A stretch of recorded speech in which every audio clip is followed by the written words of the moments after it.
Hi all, welcome to Blasters Arena. അടുത്ത മാസം 14-ാം തീയതിയാണ് ISL ആരംഭിക്കുക. എല്ലാ ക്ലബ്ബുകളും പങ്കെടുക്കും എന്ന പ്രഖ്യാപനം കേന്ദ്ര കായിക മന്ത്രി നടത്തുകയായിരുന്നു. പക്ഷേ എല്ലാവരുടെയും അനുമതി ലഭിക്കാതെയാണ് ഇത്തരത്തിലുള്ള ഒരു പ്രഖ്യാപനം നടത്തിയത് എന്ന റിപ്പോർട്ടുകൾ അന്ന് തന്നെ പുറത്തേക്ക് വന്നിരുന്നു. അത് ശരിവെക്കുന്ന രൂപത്തിലാണ് കാര്യങ്ങൾ ഇപ്പോൾ മുന്നോട്ട് പോകുന്നത്. അതായത് 8 ക്ലബ്ബുകൾ മാത്രമാണ് ഇതുവരെ ISLൽ പങ്കെടുക്കുന്ന കാര്യം കൺഫേം ചെയ്തിട്ടുള്ളത്. ബാക്കിയുള്ള 6 ക്ലബ്ബുകളും ഇപ്പോൾ തങ്ങളുടെ കൺഫർമേഷൻ നൽകിയിട്ടില്ല എന്നാണ് മാധ്യമങ്ങൾ കണ്ടെത്തിയിട്ടുള്ളത്. East Bengal, Mohun Bagan, Jamshedpur FC, Punjab, Mohammedan SC, North East United, Inter Kashi, SC Delhi ഈ 8 ക്ലബ്ബുകളാണ് ഇത്തവണത്തെ ISLൽ പങ്കെടുക്കും എന്ന കാര്യത്തിൽ കൺഫർമേഷൻ നൽകിയിട്ടുള്ളത്. ബാക്കിയുള്ള 6 ക്ലബ്ബുകളും തീരുമാനം എടുത്തിട്ടില്ല. അതായത് ചില നിബന്ധനകളൊക്കെ ഇവർ ഫെഡറേഷന് മുന്നിൽ വെച്ചിരുന്നു. അത് അംഗീകരിച്ചാൽ മാത്രമാണ് അവർ ഇത്തവണത്തെ ISLൽ പങ്കെടുക്കുകയുള്ളൂ.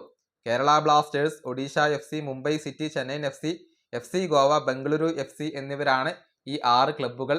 ഇതിൽ ഒഡീഷ FC മിക്കവാറും ISLൽ നിന്നും പിൻവാങ്ങാനുള്ള ഒരു സാധ്യത ഇപ്പോൾ ഇവിടെ തെളിഞ്ഞു കാണുന്നുണ്ട്.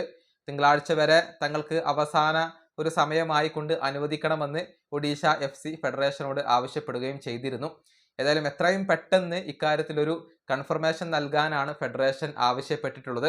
പക്ഷേ തങ്ങളുടെ നിബന്ധനകൾ അംഗീകരിക്കണം എന്നാണ് ഈ 6 ക്ലബ്ബുകളും ഇപ്പോൾ ഫെഡറേഷനോട് പറഞ്ഞിട്ടുള്ളത്. പ്രധാനമായും 3 നിബന്ധനകളാണ് ഈ ക്ലബ്ബുകൾക്ക് ഉള്ളത്. ഒന്നാമത്തേത് റെലഗേഷൻ ഒഴിവാക്കണം എന്നുള്ളതാണ്.